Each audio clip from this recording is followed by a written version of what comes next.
new chapter, that is classes and objects. So in first PUC we studied the concept called OOPS, right? Object Oriented Programming. Okay. So in this chapter we studied what is this OOPS concept and what are the basic characteristics of OOPS, right? So we know that OOPS is a modular programming approach. So used to design or develop a program, right? So the first main characteristic of OOPS is object, right? So we studied what is object, what is class and other characteristics of OOPS, right? So after that we have the concept called classes and objects. Okay. So let me know what is this objects. So what is object means? So object we call it as a instance of class. Okay. So object is a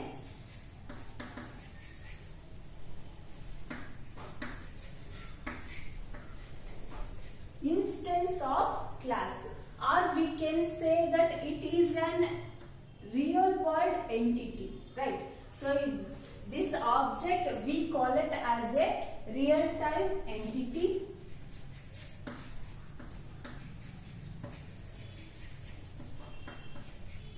So this real time entity which can be the characteristics or behavior, we call it as it has a similar characteristics and behavior. So in this object is a real time entity in which we have a similar characteristics and behavior. That we call it as an object. So in this characteristics means that represents the data member. Okay, so this character means it is a data members of the class, and behavior is the member function.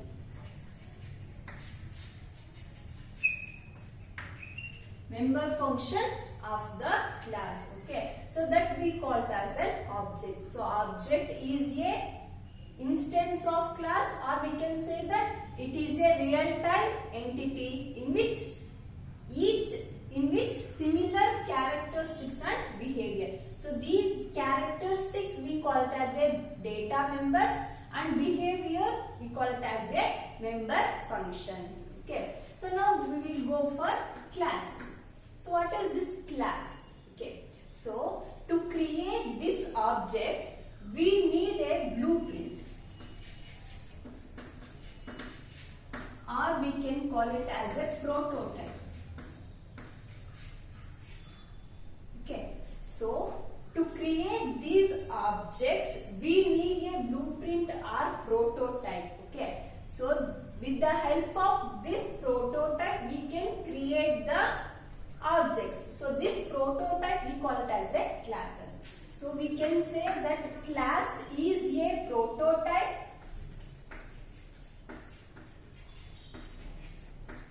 Class is a prototype to create an object of similar characteristics.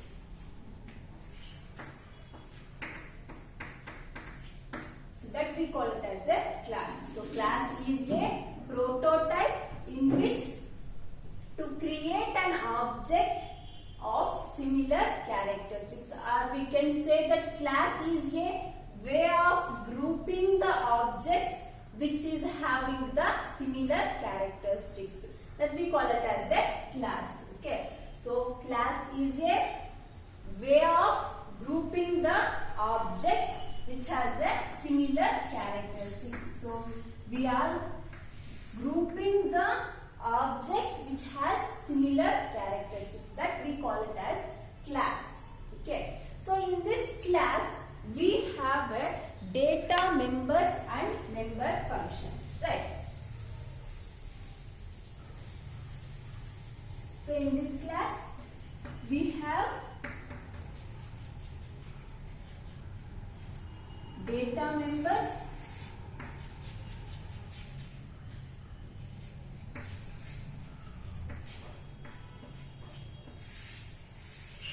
so this we call it as a prototype or we can say blueprint. Okay, so with the help of this blueprint we can create the object. So take an example. So for data members, suppose I am creating the class student. Okay, so for this class what are the data members means, so we can say register number and name. So if I am taking these two as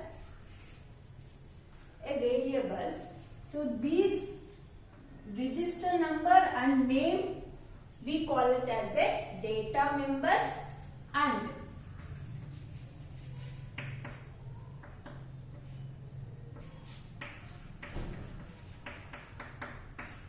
read and write, or you can say read and display, whichever you want.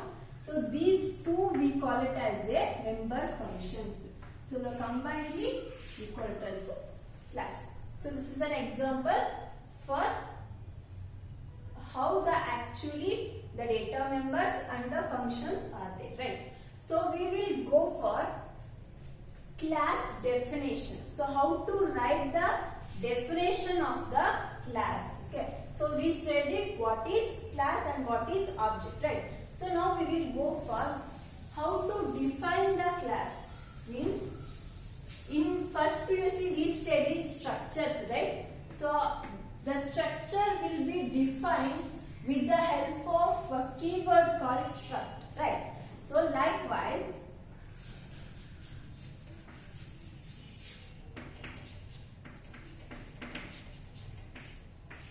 so the class definition is also defined with the help of keyword called class. Okay, so what is this class definition means? The process of creating a user defined data type with the help of keyword called class.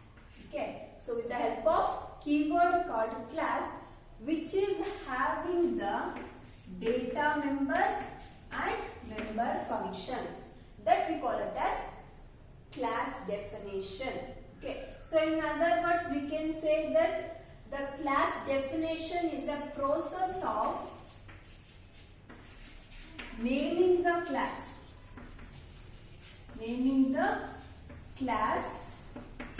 and its data members and member functions, that we call it as a class definition. So class definition means we are naming the class and its data members and member functions, means elements of the class, that we call it as class definition. So we have a general syntax to write the class definition. Okay, so how to write the class definition means, I said we are using the keyword called class, right? So class and name of the class means class name. Okay, so it may be given by the users. Okay, and we have access specifiers.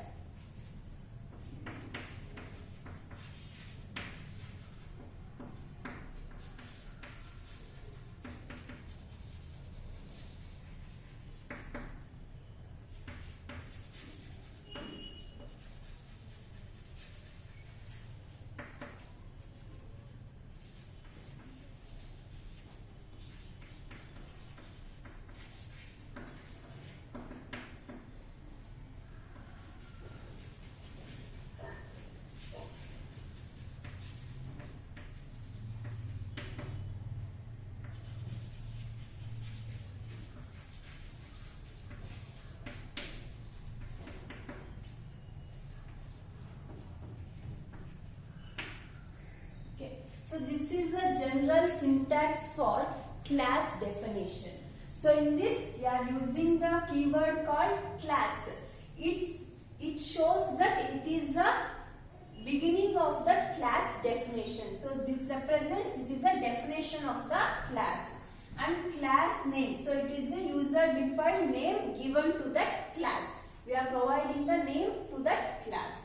So and after that we are writing the data members and member functions within the curly braces. Okay, so it contains the access specifiers, data members and member functions. We will see one by one. So what is this? Data members and member functions and access. So this access specifiers I will explain in detail in next. So now we will know what is this data members and member functions.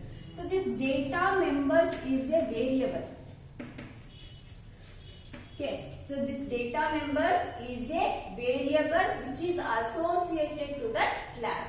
So in general, if we are writing a program, we are writing int a, right? So here a is a variable, right? So that variable, so if we are declaring this variable inside the class, okay? So if I am declaring here, that we call it as a data members, okay? So in procedural programming means in normal we studied in first PUC, right? So that is procedural programming language. In that we are using the variables, right? So that variables if you are declaring here, that we call it as a data members. Okay. So data members are the variables associated with the class. Okay. So which class it is associated, right? So that we call it as data members. So what is this member functions? So member function is a set of operations to be performed on the data members of the class. So it is a set of operations. Set of operations that performed on the data members. So it will take the data members and perform some task, whatever it may be. So some operations will be performed. So these data members are belongs to the class, right? So data members is a set of operations performed on the data members of the class. Okay. So this is class definition. So after writing the data members and member functions within the curly braces, we have to write that semicolon at the last, right? So while we are writing this semicolon, means this semicolon indicates that it is an end of the class definition, right? So if we are not mentioning this semicolon while defining the class definition, we will get a syntax error. Okay, so if you miss this semicolon while defining the class, so you will get a syntax error. So this semicolon is mandatory after writing the class definition. Okay, so this is about class definition. So next we will write an example for this class definition. So I said, suppose if I am taking the class as a student. Okay, so now I am taking the class as a student. So how to write a class definition? So always the class definition starts with the keyword class. Right, class. The name of the class is student. Okay, and then curly braces. Now I have to write the access specifier and then data types. So we have a 3 access specifiers: private, public and protected. I will explain that after this example. Okay. So we have a 3 access specifiers, that is private, public and protected. Okay. So now I am using the access specifier private, and then I am taking the 2 data members. One is int register number,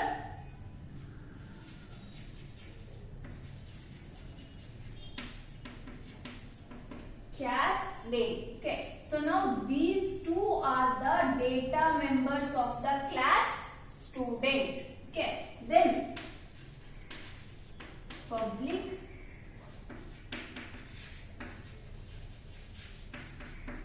void read. Okay, so this is the member function of the class student.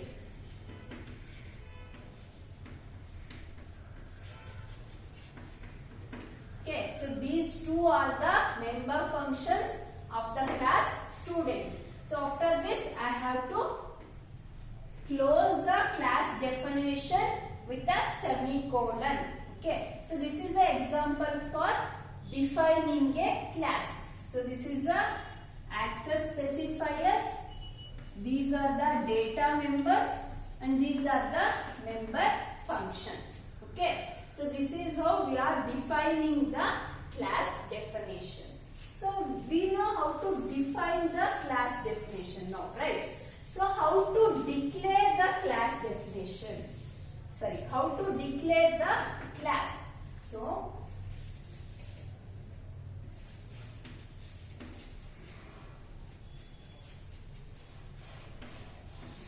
class declaration. So what is this class declaration means?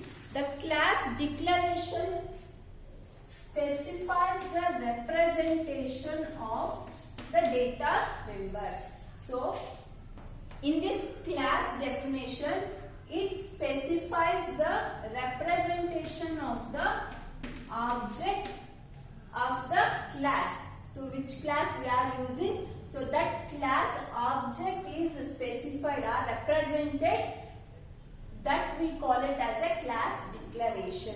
So this may perform a set of operations on that object. So that we call it as class declaration. How to declare this class means, so we are using the class name and then we are creating the new object, means object name.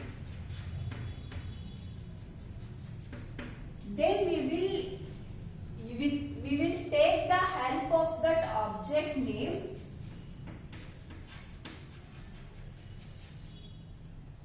we are using the dot operator to call the function, or we can say member function.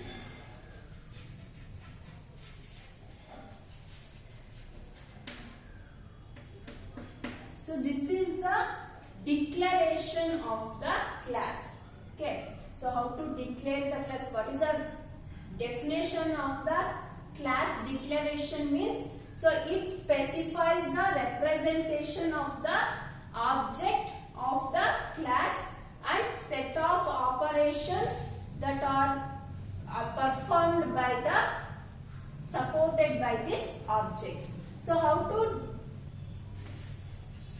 write means, so the general syntax of class declaration is class name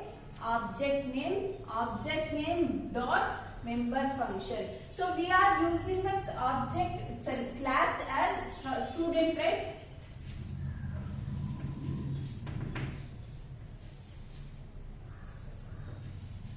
We are using the class name student and I am creating a object. So you can give any variable, any name to that object. You can take S or you can take S, whichever you want. Okay. So with the help of this object name, I am calling the function. So object name is S dot. So this is a dot operator we are using to call this member function. So member function means, in the last example I wrote two functions. One is read, another one is display, right? So you can call that objects read s dot display. So this is an example for class declaration. This is how we are declaring the class. So now we studied what is class, how to define the class and how to declare a class, right? So next we will go for access specifiers. So we studied the data members and member functions in the class definition. We have left out with access specifiers, right?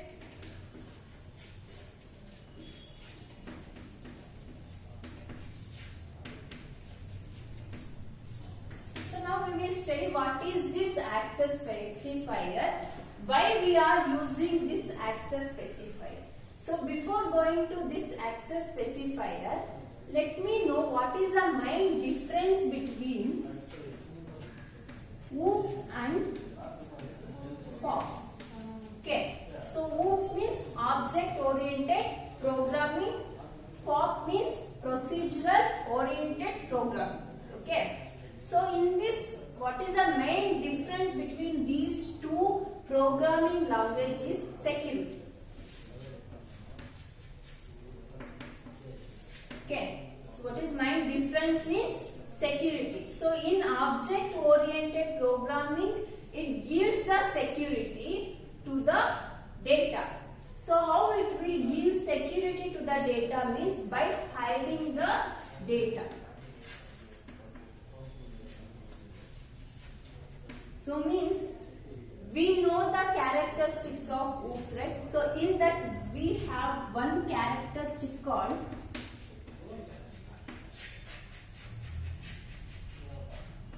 encapsulation. So encapsulation means we are hiding the data.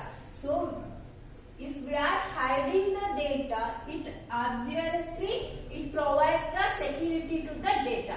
But in procedural programming, there is no concept called hiding the data.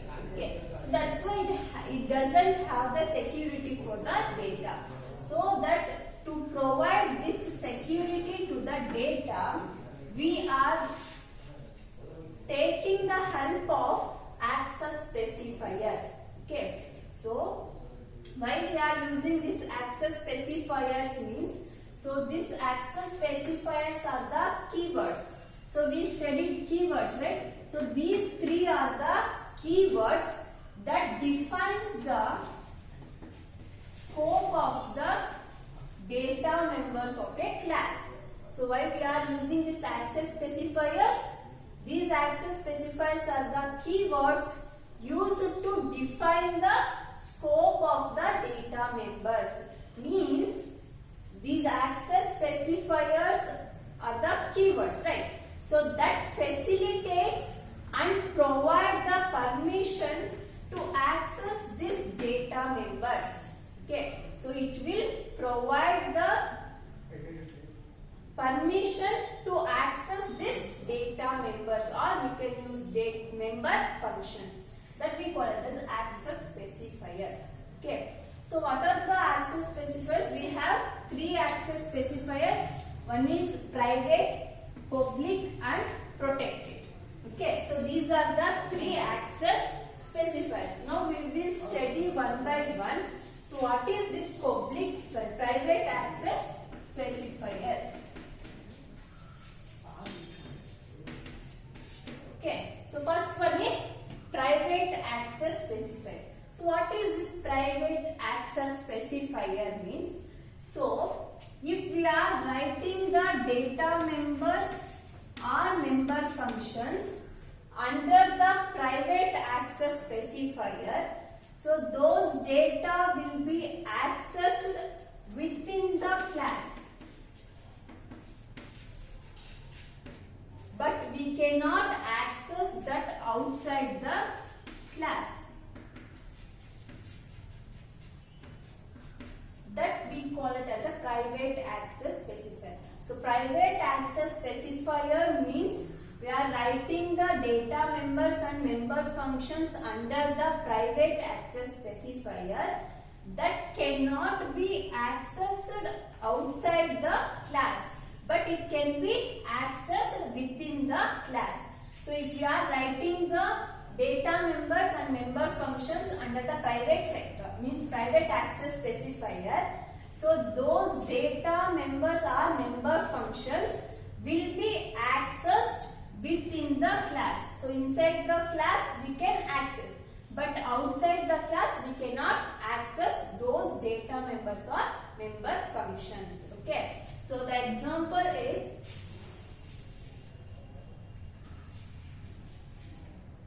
class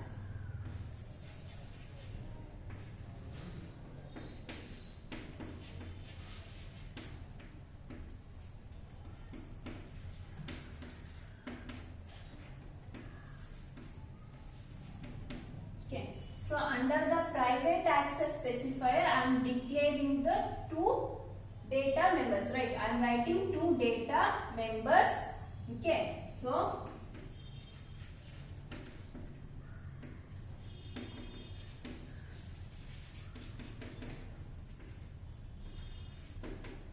now these two variables means data members x and y will be used within the class. Okay, so outside the class we cannot use these two variables or we cannot access these two variables.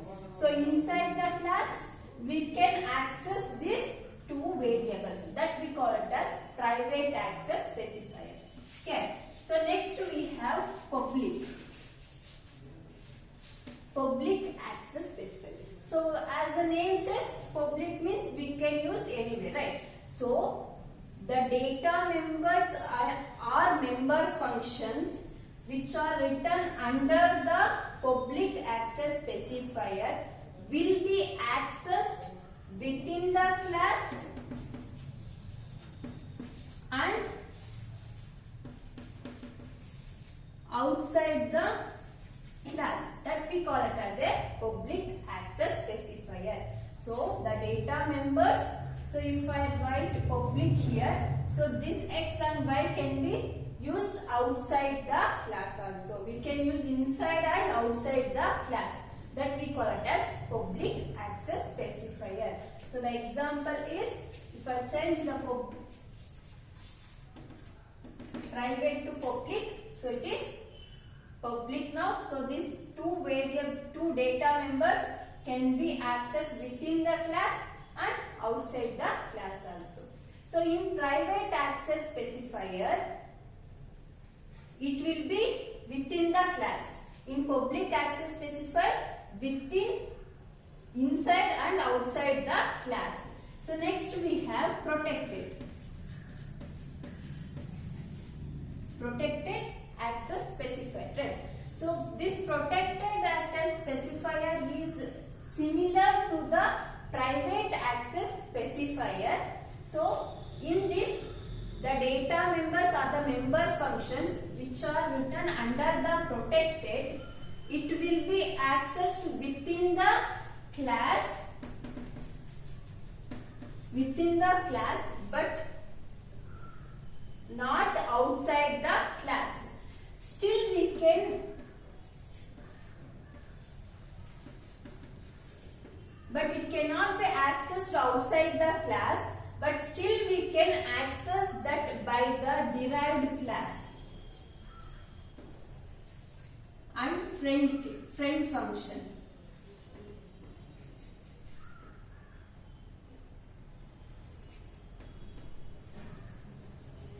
Okay, so this protected access specifier is similar to private access specifier. So in this, the protected access specifier data members and member functions will be accessed within the class but not outside the class. Still we can access by the derived class and the friend functions. Okay, so that we call it as a protected access specifier. So if we are not mentioning any of these three access specifier, suppose I am not mentioning any access specifier here. Okay, so now I am writing the class add and I am just writing the data members without mentioning any access specifier. Okay, so then, so if I am not mentioning any access specifier here, means by default by default it is private access specifier. Okay, so if I am not mentioning any access specifier for a data member, so by default it will take the private as a access specifier. So if you are not mentioning any any access specifier, by default it will take private in C++. Okay, so in C++ language by default it will consider as a private access specifier. So this is about access specifiers. So in this, what we are actually going for with the why we are actually using this access specifier means to provide the security for the data, means which has to be, which function or which member function can uses this data, which data members will not use this data. So that is the concept of this access specifier. So now we will see one example for the class definition, declaration and pre-access specifiers. So I am using the class student.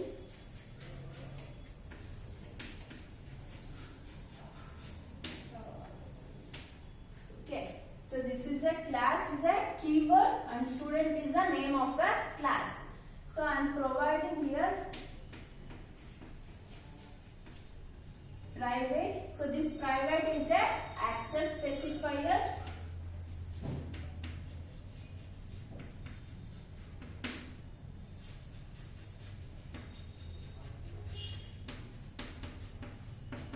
So in register number and name, these two are the data members of this class student.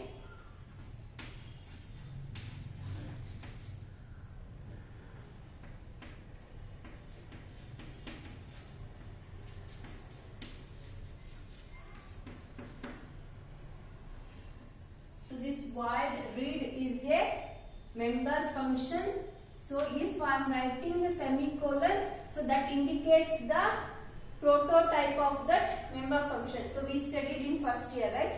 So that is a prototype. So if I am writing the definition inside the class, okay. So now I am taking that